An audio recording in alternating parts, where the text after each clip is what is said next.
வணக்கம்.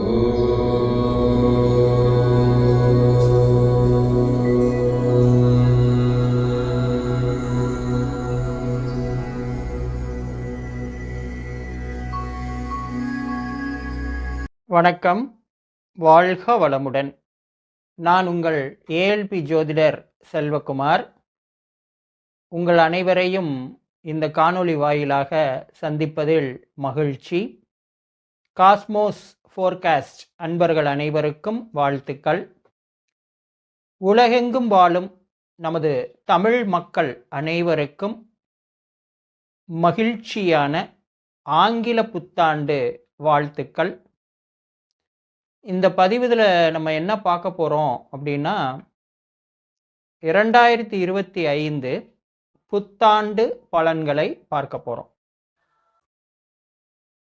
நான் ஞான குருவாக ஏற்றுக்கொண்டுள்ள அருட்தந்தை யோகிராஜ் வேதாத்ரி மகரிஷி அவர்களையும், என்னுடைய ஜோதிட பேராசான் வாக்கு யோகி பொதுவுடைமூர்த்தி ஐயா அவர்களையும் வணங்கி இந்த பதிவினை துவங்குகிறேன்.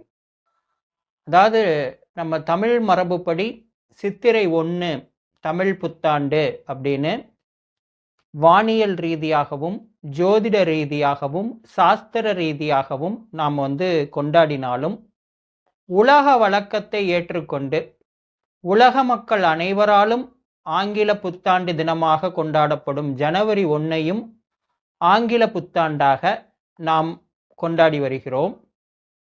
பொதுவாகவே ஒரு புதிய வருடம் பிறக்கும் பொழுது மக்களுக்கு இந்த வருடம் எனக்கு எப்படி இருக்கும், இந்த வருடத்தில் என்னென்ன மாதிரி விஷயங்கள் எனக்கு சாதகமாக நடக்கும், என்னென்ன மாதிரி விஷயங்களில் நான் கவனமாக இருக்கணும், என்னென்ன மாதிரி விஷயங்களை நான் தவிர்க்கணும் அப்படிங்கிறத தெரிஞ்சுக்கிறதுல ஒரு ஆர்வம் இருக்கிறது இயல்பானதே. ஒரு ஜோதிடர் என்கிற முறையில் மக்களோட கேள்விகளுக்கும் எதிர்பார்ப்புகளுக்கும் பதிலளிக்க வேண்டியது நம்மளுடைய கடமை. அந்த வகையில் தான் இந்த காணொளியை நம்ம உருவாக்கி இருக்கோம். இதில் மேஷ லக்னம் முதல் மீன லக்னம் வரை, ஏஎல்பி லக்னமாக மேஷம் முதல் மீனம் வரை செல்லக்கூடிய அன்பர்களுக்கு 2025ஆம் ஆண்டு எவ்வாறு இருக்கும் என்பதை ஒவ்வொரு லக்னத்திற்குமான தனித்தனி பதிவுகளாக நம்ம பார்க்க இருக்கிறோம். இது அனைத்தும் பொது பலன்கள் என்பதை நம்ம கவனத்தில் கொள்ளணும். ஒவ்வொரு ஆண்டிலையும் இந்திய வானிலை மையம் என்ன தெரிவிப்பாங்கன்னா, இந்த வருடத்தில் இந்தியாவில் தென்மேற்கு பருவக்காற்றால் மழை பெறும் மாநிலங்களில் மழைப்பொழிவு எப்படி இருக்கும், வடகிழக்கு பருவக்காற்றால் மழை பெறும் மாநிலங்களில் மழைப்பொழிவு எவ்வாறு இருக்கும், சராசரியாக இருக்குமா, சராசரியை விட கூடுதலாக இருக்குமா, குறைவாக இருக்குமா அப்படிங்கிற டேட்டா வெளியிடுவாங்க.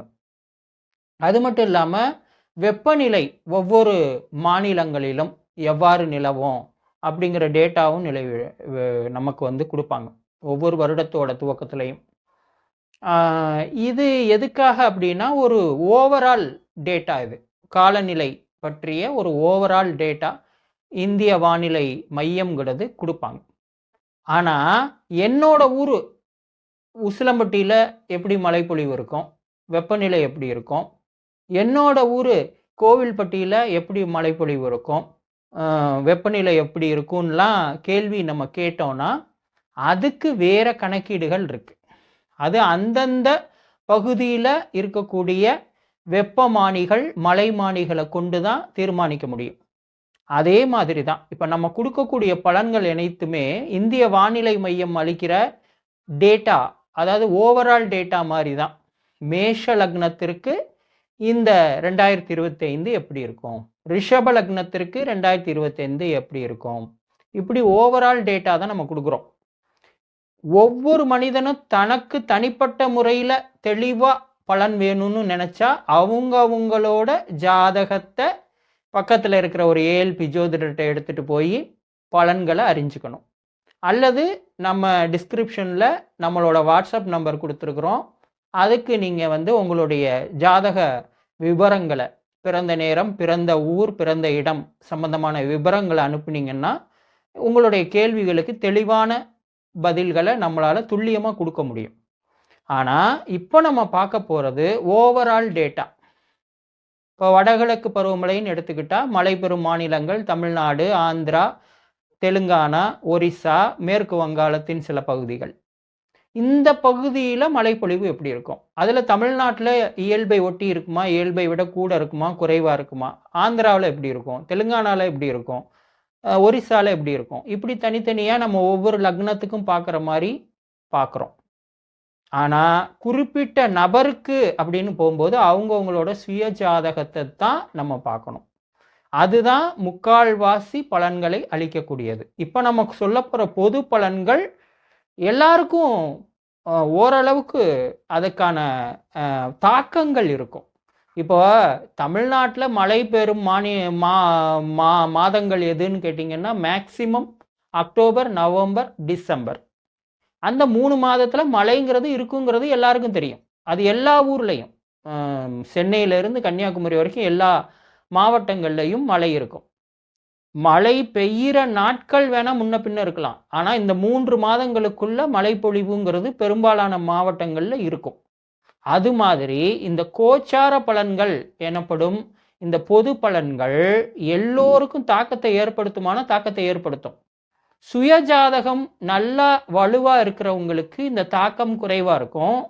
சுய ஜாதகம் வலு குறைந்து இருக்குது, அதுல ஜாதக அமைப்பே சரியில்லாம இருக்கு அப்படின்னா இந்த கோச்சார பலன்கள் அதிகமான தாக்கத்தை ஏற்படுத்தும். இந்த அளவுல நம்ம புரிஞ்சுக்கணும். ஓகேங்களா? சரி, அடுத்ததாக ஏஎல்பி முறையில நம்ம பலன்கள் சொல்ல போறோம். ஏஎல்பி லக்ன முறையில பலன்கள் சொல்ல போறோம். இப்போ பெரும்பாலான மக்கள் பாரம்பரிய முறையில தங்களுடைய ஜாதகங்களை பற்றி தெரிஞ்சிருப்பாங்க. எனக்கு இந்த ஜென்ம நட்சத்திரம், எனக்கு இந்த ஜென்ம லக்னம், எனக்கு இந்த ஜென்ம ராசி அப்படின்னு அவங்க தெரிஞ்சிருப்பாங்க. ஆனா ஏஎல்பி முறையில எனக்கு என்ன லக்னம் போகுது, ஏஎல்பி முறையில எனக்கு என்ன லக்ன நட்சத்திரம் போகுது, ஏஎல்பி முறையில எனக்கு என்ன ஏஆர்பி நட்சத்திரம் போகுதுங்கிற அறிவு எல்லா மக்களுக்கும் புரிதலும் உணர்தலும் இருக்குமான்னா குறைவு. ஆனா பெரும்பாலான மக்களுக்கு விழிப்புணர்வு இப்ப நிறைய பேர் ஏஎல்பி லக்ன நட்சத்திரங்கள், லக்னம், ஏஆர்பி நட்சத்திரங்கள் பற்றி தெரிஞ்சிருக்காங்க. இருந்தாலும் சில மக்களுக்கு அதை பத்தி இன்னும் புரிதல் இல்லாம இருக்கும். அவங்களுக்காக நம்ம என்ன சொல்றோம் அப்படின்னு பார்த்தீங்கன்னா, நம்ம டிஸ்கிரிப்ஷன்ல பிளே ஸ்டோர்ல நம்மளுடைய ஏஎல்பி ஜோதிட மென்பொருள், அதாவது ஏஎல்பி அஸ்ட்ராலஜி சாஃப்ட்வேர் தமிழ் அப்படின்னு போட்டிங்கன்னா வரும். அந்த சாஃப்ட்வேருக்கான லிங்க் கொடுத்துருக்கோம். நீங்கள் அந்த லிங்கின் மூலமாக பிளே ஸ்டோர்ல இருந்து ஏஎல்பி அஸ்ட்ராலஜி சாஃப்ட்வேரை டவுன்லோட் பண்ணிக்கலாம். டவுன்லோட் பண்ணிக்கிட்டு அதில் ஜாதகம் அப்படின்னு ஒரு ஆப்ஷன் இருக்கும். அந்த ஜாதகம்ங்கிற ஆப்ஷனை ஓப்பன் பண்ணிங்கன்னா அதில் birth time, birth date, birth place கேட்கும். அதை நீங்கள் சரியாக உள்ள கொடுத்து நீங்கள் கிளிக் பண்ணிங்கன்னா உங்களுடைய ஜாதகம் ஓப்பன் ஆகிடும். அந்த ஜாதகத்தில் இப்போ ஏஎல்பி லக்னா அப்படின்னே குறிப்பிட்டிருப்பாங்க. ஏஎல்பி அப்படிங்கிறது ஒரு குறிப்பிட்ட கட்டத்தில் குறிப்பிட்டிருப்பாங்க. அந்த கட்டம் தான் உங்களுடைய ஏஎல்பி லக்னம். அந்த ஏஎல்பி லக்னத்தில் இப்போ என்ன நட்சத்திர புள்ளி உங்களுக்கு போய்கிட்டு இருக்கு அப்படிங்கிறதும் குறிப்பிடப்பட்டிருக்கும்.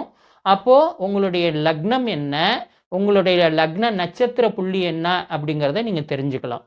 அடுத்து கீழே பார்த்தீங்கன்னா ஏஆர்பி நட்சத்திரம் என்ன அப்படிங்கிறதும் குறிப்பிடப்பட்டிருக்கும். இப்போ உங்களுடைய ஏஆர்பி நட்சத்திரம், ஏஎல்பி லக்ன நட்சத்திரம், ஏஎல்பி லக்னம் எல்லாமே உங்களுக்கு தெரிய வந்துடும். இதை தெரிஞ்சுக்கிட்டு இப்போ நம்ம சொல்கிற பலன்களை பார்த்தீங்கன்னா தான் அது 100% பொருந்தி வரும். சரிங்களா? அதை நம்ம பண்ணிடலாமா? இப்போ நம்ம மேஷம் முதல் மீனம் வரையிலான 12 ஏஎல்பி லக்னக்காரர்களுக்குமான புத்தாண்டு 2025ற்கான பலன்களை பார்ப்போம். வணக்கம், வாழ்க வளமுடன். நான் உங்கள் ஏஎல்பி ஜோதிடர் செல்வகுமார். மேஷம் முதல் மீனம் வரையிலான 12 ஏஎல்பி லக்னங்களுக்கான 2025 புத்தாண்டு பலன்களில் நாம் தற்பொழுது முதலாவதாக மேஷ லக்னத்திற்கான பலன்களை பார்க்க இருக்கிறோம். மேஷ லக்னம் காலபுருஷ தத்துவத்துல முதலாவது லக்னமாக திகழ்கிறது. இந்த மேஷ லக்னத்துல அஸ்வினி நட்சத்திரம் 4 பாதங்கள், பரணி நட்சத்திரம் 4 பாதங்கள், கிருத்திகை நட்சத்திரம் 1 பாதம் என 9 பாதங்களை கொண்டதாக மேஷ லக்னம் அமைந்துள்ளது. இந்த 2025ஆம் ஆண்டு மேஷ லக்னத்தில் முதல் நட்சத்திர பாதமாக திகழக்கூடிய அஸ்வினி 1ஆம் பாத அன்பர்களுக்கு எவ்வாறு இருக்கும் என்று பார்க்கும் பொழுது, மேஷ லக்னம் 7 லக்னமாக போக வேண்டும். அஸ்வினி 1ஆம் பாதம் நட்சத்திரமாக செல்ல வேண்டும். அவ்வாறு செல்லும் அன்பர்களுக்கு இப்ப நம்ம பார்க்க போற பலன்கள் மிக பொருத்தமானதாக அமையும். அப்போ இந்த அஸ்வினி 1ஆம் பாதம் செல்லக்கூடிய அன்பர்களுக்கு இதுவரை நல்ல விதமான பலன்களே 2024ஆம் ஆண்டில் நடந்திருக்கும் என்று எடுத்துக்கொள்வோம். ஏனென்றால் பெரும்பாலான கிரகங்கள் சஞ்சாரம் இந்த அஸ்வினி 1ஆம் பாதத்திற்கு சாதகமாகவே காணப்படுகிறது. அதனால் பெரும்பான்மையாக சுய ஜாதகத்தில் சரியில்லாத ஜாதக கிரக நிலைகள் இருந்தால் ஒழிய கோச்சாரப்படி பார்க்கும் பொழுது அஸ்வினி 1ஆம் பாதத்திற்கு சாதகமான ஒரு வருடமாகவே 2024ஆம் வருடம் அமைந்திருக்கும். இது எதுவரை அப்படின்னு நீங்க பார்க்கும் பொழுது 2025லும் இது தொடர்கிறது. 2025 மே மாதம் வரை இவர்களுக்கு மிக சிறப்பான ஒரு காலகட்டமாகவே திகழும். மேஷ லக்ன அன்பர்களுக்கு பொதுவாக அந்த அஸ்வினி நட்சத்திரம் 1ஆம் பாதத்தில் பிறந்துள்ள அன்பர்களுக்கு மனம் விரும்பிய திருமணம் அப்படிங்கிறது அமையும். அடுத்ததாக வீடு, வண்டி, வாகனம், சொத்து, சுகம் சம்பந்தமான விஷயங்கள்ல அவங்களுடைய விருப்பங்கள் நிறைவேறும். தாயாருடைய உடல் ஆரோக்கியம் சிறப்பாக இருக்கும். பண வரவு அப்படிங்கிறதும் ஓரளவு சிறப்பானதாகவே அமைந்திருக்கும். இது எல்லாத்தையும் பார்க்குறோம். ஆனா இவங்களுக்கு 2024லையும் சரி, நடப்பு 2025 மே மாதம் வரையிலும் சரி, என்ன பிரச்சனைகளை இவங்க எதிர்கொள்வாங்க அப்படின்னு பார்த்தீங்கன்னா, உடல் நல பிரச்சனைகள் இருக்கும், கண்டிப்பா இருக்கும். அப்படி உடல்நல பிரச்சனைகள் இல்லாத நபர்களுக்கு கடன் பிரச்சனைங்கிறது பெரிதாக இருக்கும். இது ஏன் அப்படின்னு பார்த்தீங்கன்னா, அஸ்வினி நட்சத்திரத்துக்குரிய அதிபதியான கேது பகவான் மேஷ லக்னத்திற்கு 6ஆம் இடமான கன்னியில சஞ்சரிப்பதால இவங்களுக்கு கடன் அல்லது நோய் பிரச்சனைங்கிறது இருக்குமா அப்படின்னு பார்த்தா இருக்கும் அப்படிங்கிறத பார்க்கணும். எவ்வளவு நாளா? கடந்த 1.5 வருடமாகவே இருந்திருக்கும்.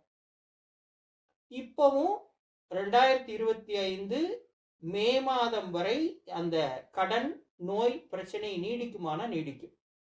ஆனா 2025 மே மாதம் நடைபெற இருக்கின்ற ராகு கேது பெயர்ச்சிகளுக்கு பிறகு இவங்களுக்கு இந்த கடன் நோய் பிரச்சனைங்கிறது தீர்வடையும் அப்படிங்கிறத நம்ம பார்க்கிறோம்.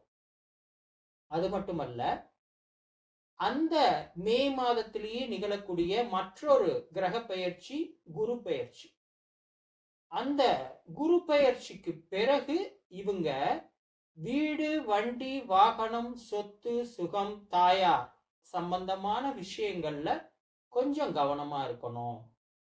ஏன்னா இப்போ ஒரு வீடு வாங்குறதா இருந்தாலும் சரி, விற்கிறதா இருந்தாலும் சரி, அல்லது ஒரு வாகனம் வாங்குறதா இருந்தாலும் சரி, வாகனங்களை வைத்து தொழில் பண்றவங்க, அப்புறம் பார்த்தீங்கன்னா கன்ஸ்ட்ரக்ஷன் தொழிலில் இருக்கிறவங்க, தாயாரோட உடல்நிலை, இது எல்லாத்துலேயுமே ரொம்ப கவனமாகவும் எச்சரிக்கையாகவும் இருக்க வேண்டிய காலகட்டமாக அஸ்வினி நட்சத்திரம் 1ஆம் பாதத்திற்கு இந்த 2025 அமைந்துள்ளது.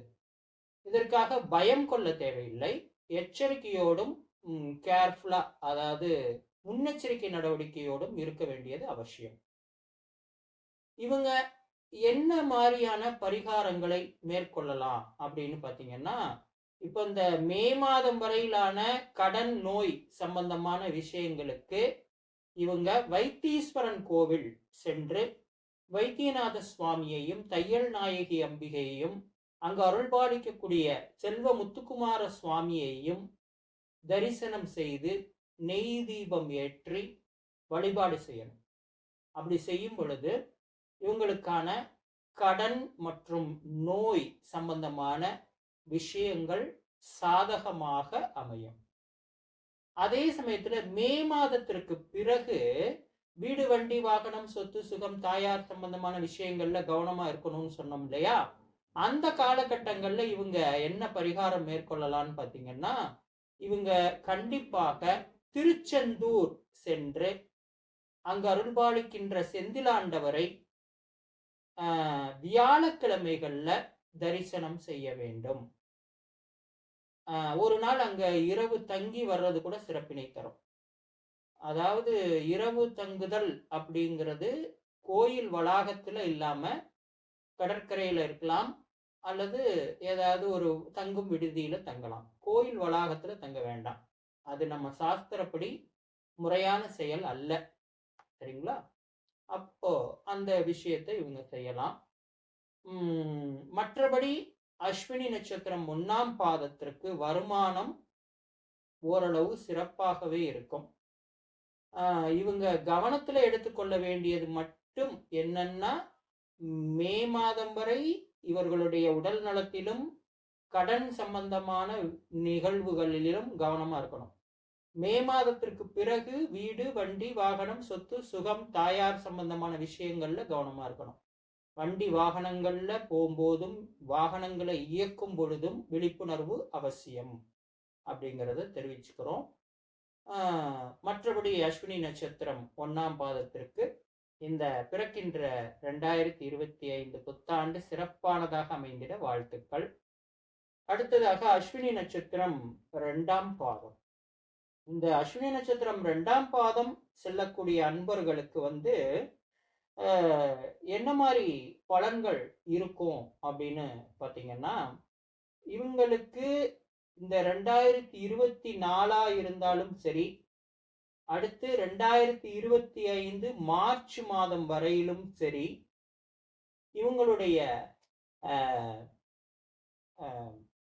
இவங்களுடைய 4ஆம் இடம் சம்பந்தமான விஷயங்கள்ல சில எதிர்பார்ப்புகள் இவங்களுக்கு இருக்கும்.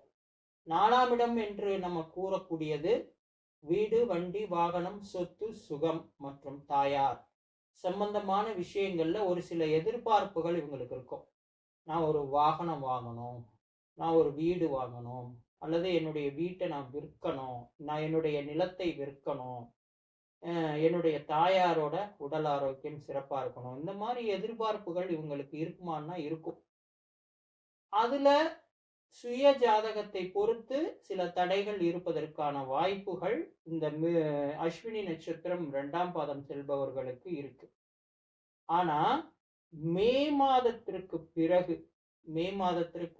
பிறகு இவங்களுக்கு அந்த தடைகள் அனைத்தும் நீங்குது. மே மாதத்துக்கு பிறகு இவங்களுக்கு அந்த தடைகள் அனைத்தும் நீங்குது.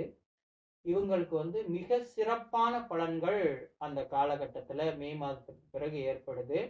வீடு வாங்கணும்னு நினைக்கிறவங்க வாங்கலாம், விற்கணும்னு நினைக்கிறவங்க விற்கலாம், நிலம் வாங்கணும்னு நினைக்கிறவங்க வாங்கலாம், விற்கணும்னு நினைக்கிறவங்க விற்கலாம். அதே போல தாயாரோட உடல் நலம் மேம்படும். இந்த மாதிரி பலன்கள்லாம் எல்லாமே பாசிட்டிவா நடப்பதற்கான வாய்ப்புகள் இருக்கு. ஆனா இவங்க செய்ய வேண்டியது ஒரே ஒரு விஷயம், எப்படியாவது ஒரு இஎம்ஐ எனப்படக்கூடிய லோன் அல்லது கடனை ஏற்படுத்தி கொள்ள வேண்டியது அவசியம். இந்த அஸ்வினி நட்சத்திரம் 2ஆம் பாதத்தை சார்ந்தவர்கள் கண்டிப்பாக ஒரு கடனை ஏற்படுத்தி கொள்வது, அதாவது அகலக்கால் வச்சிடக்கூடாது. நம்மளால நம்ம சக்திக்கு உட்பட்ட நம்ம வருமானத்துக்கு உட்பட்ட ஒரு நல்ல விஷயத்திற்கான நல்ல சேமிப்பிற்கான நல்ல முதலீட்டிற்கான ஒரு கடனை ஏற்படுத்தி கொள்வது இவர்களுக்கு நன்மை தருமான நன்மை தரும் அப்படிங்கிறத பார்க்குறோம். இப்போ இவங்களுக்கு இவங்களுக்கும் அந்த அஸ்வினி நட்சத்திரம் 1ஆம் பாதத்திற்கு சொன்ன அதே பலன்கள் தான் நம்ம சொல்றோம். என்னன்னா, மே மாதம் வரை இவங்களுக்கு கண்டிப்பாக கடன் பிரச்சனையும், உடல்நல பிரச்சனைகளும் இருக்குமான்னா கண்டிப்பா இருக்கும். அப்போ இந்த கடன் பிரச்சனைகளும், உடல்நல பிரச்சனைகளும் தீருவதற்கு ஒரு வழியாக நம்ம சொன்னது என்ன? வைத்தீஸ்வரன் கோவில் சென்று வழிபாடு செய்வதுதான். அதை இவங்க செய்யலாம். மே மாதத்திற்கு பிறகு மிக சிறப்பாக இவங்களுடைய வாழ்க்கை மாறும் அப்படிங்கிறதுல எந்த மாற்று கருத்தும் இல்லைங்கிறத நம்ம சொல்லலாம். அடுத்து அஸ்வினி நட்சத்திரம் 3ஆம் பாதம். அஸ்வினி நட்சத்திரம் 3ஆம் பாதத்திற்கும் இதேதான். அவங்களுக்கு மே மாதம் வரை அந்த கடன் பிரச்சனை, உடல்நல பிரச்சனை இருக்குமானா இருக்கும். மே மாதத்திற்கு பிறகு அது தீர்வடையும். அதே போல மார்ச் மாசத்துக்கு மேலேயே வீடு, வண்டி, வாகனம், சொத்து, சுகம், தாயார் சம்பந்தமான விஷயங்கள் சாதகமாக மாறும் அப்படிங்கிறத பார்க்கிறோம். இது மட்டும் இல்ல, இவர்களுக்கு திருமண தடை அப்படிங்கிறது சில நபர்களுக்கு இருக்கும். அந்த தடை அனைத்துமே மே மாதத்திற்கு பிறகு நீங்கி இவர்களுக்கு மிக சிறப்பான ஒரு திருமணம் அப்படிங்கிறது அமையும் அப்படிங்கிறதையும் இந்த அஸ்வினி நட்சத்திரம் 3ஆம் பாதத்தை சார்ந்த அன்பர்களுக்கு தெரிவித்துக் கொள்கிறோம். அடுத்த அஸ்வினி நட்சத்திரம் 4ஆம் பாதம். இந்த அஸ்வினி நட்சத்திரம் 4ஆம் பாதம் உள்ள நபர்களுக்கு அஸ்வினி நட்சத்திரம் 3ஆம் பாதம் உள்ள நபர்களுக்கு உள்ள பலன்கள் அப்படியே டிட்டோவா நடக்கும். என்னன்னு பார்த்தீங்கன்னா, இவங்களுக்கும் அஸ்வினி நட்சத்திரம் 4ஆம் பாதம் நடக்கிறவங்களுக்கும் அந்த முதல் 5 மாதங்கள், அதாவது 2025 மே மாதம் வரை உடல்நல பிரச்சனைகளும், கடன் பிரச்சனைகளும் இருக்குமானா இருக்கும். அந்த மே மாதத்திற்கு பிறகு அது தீர்வடையும். அதே போல மார்ச் மாசத்துக்கு மேலேயே இவங்களுக்கு வீடு, வண்டி, வாகனம், சொத்து, சுகம், தாயார் சம்பந்தமான விஷயங்கள் சாதகமாக மாறும். அதே போல மே மாதத்திற்கு பிறகு இவர்களுக்கு மிக சிறப்பான வாழ்க்கை துணை அமையும். திருமணத்தை எதிர்நோக்கி இருப்பவர்களுக்கு மிக சிறப்பான ஒரு திருமணம் அப்படிங்கிறது நடக்கும். அந்த திருமணம் பெரும்பாலும் திடீர் திருமணமாக, திடீர்னு ஃபிக்ஸ் ஆயிடும், திருமணமாக அமைவதற்கு வாய்ப்பு இருக்கு. அடுத்து காதல் திருமணமாக, மனம் விரும்பிய திருமணமாக அமைவதற்கான வாய்ப்புகளும் இருக்கு. அதனால அஸ்வினி நட்சத்திர 3ஆம் பாதம் செல்பவர்கள் 4ஆம் பாதம், 3ஆம் பாதம் 2 பாதங்கள் செல்பவர்களும் ரொம்ப சந்தோஷமாக இந்த 2025ஐ வாழ போறாங்க அப்படிங்கிறத பார்க்குறோம். அடுத்து பரணி நட்சத்திரம். பரணி நட்சத்திரத்தை பொறுத்த வரைக்கும் 4 பாதங்கள் மேஷ லக்னத்துல இருக்கு. இந்த பரணி 1, 2, 3, 4 இந்த 4 பாதங்கள் செல்லும் பொழுதும் ஒரு விஷயத்துல இவங்க ரொம்ப கவனமா இருக்கணும். எதுல அப்படின்னு பார்த்தீங்கன்னா, உடல் ஆரோக்கியம். உடல் ஆரோக்கியத்துல ரொம்ப கவனமாக இருக்க வேண்டிய காலகட்டம்.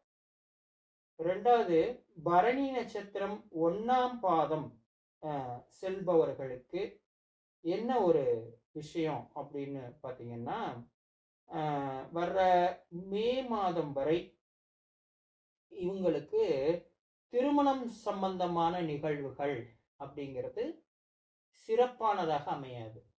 மே மாதம் வரை கொஞ்சம் அதுல தடை, தாமதம் அப்படிங்கிறதெல்லாம் இருக்கும். மே மாதத்திற்கு பிறகு இவங்களுக்கு மனம் விரும்பிய திருமணம் அப்படிங்கிறது அமையும் அப்படிங்கிறத பார்க்குறோம். அடுத்து இவங்களுக்கு மார்ச் மாதம் வரை வீடு, வண்டி, வாகனம், சொத்து, சுகம், தாயார் சம்பந்தமான விஷயங்கள் சாதகமாக அமையாது. மார்ச் மாதம் 2025 மார்ச் மாதத்திற்கு பிறகு மிக சிறப்பாக அமையும். நினைச்ச மாதிரி எல்லாமே அமைச்சுக்கலாம். வீடு, வண்டி, வாகனம், சொத்து, சுகம் சம்பந்தமான விஷயங்களை. இது என்னடா அடிக்கடி இந்த வீடு, வண்டி, வாகனம், சொத்து, சுகம் சம்பந்தமாவே இவர் குறிப்பிடுறாரே அப்படின்னு நீங்க கேட்கறது எனக்கு புரியுது. இன்னைக்கு அது ஏழையா இருந்தாலும் சரி, அல்லது செல்வந்தரா இருந்தாலும் சரி, படிச்சவரா இருந்தாலும் சரி, படிக்காதவரா இருந்தாலும் சரி, ஆணா இருந்தாலும் சரி, பெண்ணா இருந்தாலும் சரி, சிறிய வயதினரா இருந்தாலும் சரி, நடுத்தர வயதினரா இருந்தாலும் சரி, யாரா இருந்தாலும் ஒரு மனிதனுடைய எதிர்பார்ப்பில் முதலிடம் வகிப்பது பொருளாதாரம். அவனோட எதிர்பார்ப்புல முதலிடம் வகிக்கிறது பொருளாதாரம் தான். எனக்கு இந்த 2025 நல்ல வருமானத்தை கொடுக்குமா? நான் நினைச்சபடி இடம் வாங்க முடியுமா? வீடு வாங்க முடியுமா? வாகனம் வாங்க முடியுமா? இன்வெஸ்ட்மெண்ட் பண்ண முடியுமா? இதுதான் அவனுடைய பெரும்பான்மையான கேள்வியாக ஒவ்வொரு மனிதனோட மனதிற்குள்ளேயும் இருக்கு. அதனாலதான் இந்த நிகழ்வுகள் சம்பந்தமான விஷயங்களை ஒவ்வொரு நட்சத்திர பாதத்துக்கும் நம்ம குறிப்பிடுறோங்கிறத அன்பர்கள் புரிஞ்சுக்கணும். இப்போ நம்ம பரணி நட்சத்திரம் 2ஆம் பாதத்துக்கு போறோம். பரணி நட்சத்திரம் 2ஆம் பாதத்தை பொறுத்த வரைக்கும் இவங்களுக்கு மே மாதத்திற்கு பிறகு மனம் விரும்பிய திருமணம் அமையும் அப்படிங்கிறத தெரிவிக்கிறோம். மற்றபடி 2025ஆம் ஆண்டு பெரிய மாற்றங்கள் இல்லாமல் 2024ல இருந்த மாதிரியே தொடரும். திருமணம் மட்டும் தடைப்பட்டிருக்கிறவங்களுக்கு தடை நீங்கி மனம் விரும்பிய மாதிரி ஒரு வரன் அமைந்து திருமணம் நடைபெறும்.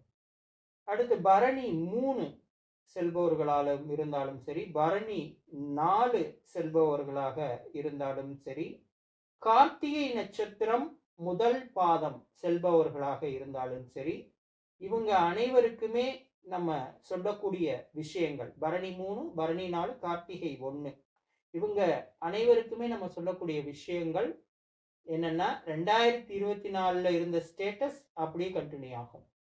அதுல பெரிதாக மாற்றங்கள் இருக்காது. ஆனா 7ஆம் இடம் கலத்திரஸ்தானம் சம்பந்தமான விஷயங்கள் மே மாதத்திற்கு பிறகு சாதகமாக மாறும். இப்போ கல்யாணம் ஆகாதவங்களுக்கு மனம் விரும்பிய திருமணம் அமையும். கல்யாணம் ஆனவங்களுக்கு மனைவியோட இருந்த கருத்து வேறுபாடுகளும் மனஸ்தாபங்களும் நீங்கி 2 பேருக்கு இடையில நல்ல புரிதலும் இணக்கமும் ஏற்படும். நண்பர்களுக்கிடையே இருந்த கருத்து வேறுபாடுகள் நீங்கி இணக்கம் ஏற்படும். இது எல்லாமே நம்ம மே மாதத்திற்கு பிறகு எதிர்பார்க்கலாம். இவ்வாறாக மேஷ லக்னத்தின் 9 பாதங்களுக்கும் 2025 எப்படி இருக்கும் என்பது பற்றிய ஒரு பொது பலனை நம்ம பார்த்தோம். இதுல ஒரு விஷயம் நான் சொல்லிக்க விரும்புறேன். இந்த 9 பாதத்தை சார்ந்த அன்பர்களுக்கும், குறிப்பாக மேஷ லக்ன அன்பர்கள், ஏஎல்பியாக மேஷ லக்னம் செல்லக்கூடிய அன்பர்கள் அனைவருக்கும் நான் சொல்லக்கூடிய ஒரு விஷயம், நீங்க ஏதாவது ஒரு சுப விரயத்தை ஏற்படுத்திக் கொள்வது உங்களுக்கு சிறப்பினை தரும். அதாவது ஒரு நிலத்துல இன்வெஸ்ட்மெண்ட் பண்ணலாம், அல்லது ஒரு வீடு வாங்கலாம், அப்பார்ட்மெண்ட் வாங்கலாம்,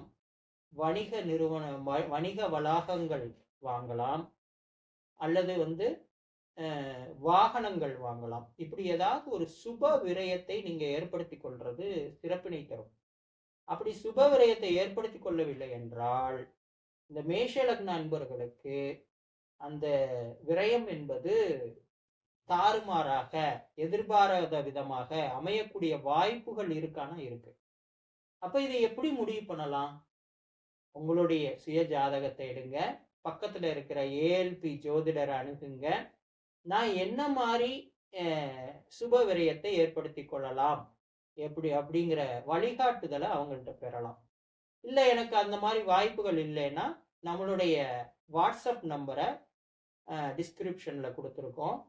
உங்களுடைய பிறந்த நேரம், பிறந்த தேதி, பிறந்த ஊர் சம்பந்தமான துல்லியமான விவரங்கள் அனுப்பினா உங்களுடைய ஜாதகத்தை ஆராய்ந்து 2025 எப்படி இருக்கும், என்ன செய்யலாம், என்ன செய்யக்கூடாது, என்ன விதமான விஷயங்களில் முதலீடு செய்யலாம், இந்த மாதிரி கேள்விகளுக்கான துல்லியமான விடையை நீங்கள் அறிந்து கொள்ள முடியும். வணக்கம்.